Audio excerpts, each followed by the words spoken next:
এইবাৰৰ পৰা মোৰ আৰু এটা নিয়ম, মোৰ আৰু মনটো বেয়া লাগি থাকে যে বিহুৱে পূজাই বাকী মানুহৰ ঘৰত বাচ্চাবিলাকে কাপোৰ কানি পায়, দুখীয়া মানুহেতো কাপোৰ কানি দিব নোৱাৰে। এইবাৰৰ কাৰণে মই সেইকাৰণে আৰু এটা মনত ভাবি থৈছো যে বিহু আৰু পূজা আহিলে অৰুণোদয় বেছিকৈ দিম, যাতে বাচ্চাক কাপোৰ এখনো কিনি দিব পাৰে, যাতে বাচ্চাক কাপোৰ কিনি দিব পাৰে। বাচ্চাক আপোনালোকে লগত কৈ দিব যে মামাই পঠাই দিছে বুলি, হয় নহয়? তেতিয়া অলপ মোকো ভাল পাই থাকিব। আৰু বাচ্চাই ভাল পালে ভাল, বাচ্চাৰটো ভোট নাই, গতিকে বাচ্চাই ভাল পোৱাটো একেবাৰে পিয়ৰ, ভেজাল নোহোৱা মৰম, হয় নহয়? কাৰণ তেওঁলোকৰ তাৰ ভোটটোৰ লগত কথা নাই।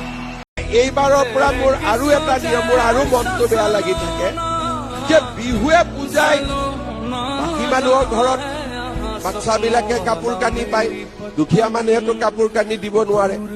এইবাৰৰ কাৰণে মই সেইকাৰণে আৰু এটা মনত ভাবি থৈছো যে বিহু আৰু পূজা আহিলে অৰুণোদয় বেছিকৈ দিম, যাতে বাচ্চাক কাপোৰ এখনো কিনি দিব পাৰে, যাতে বাচ্চাক কাপোৰ কিনি দিব পাৰে।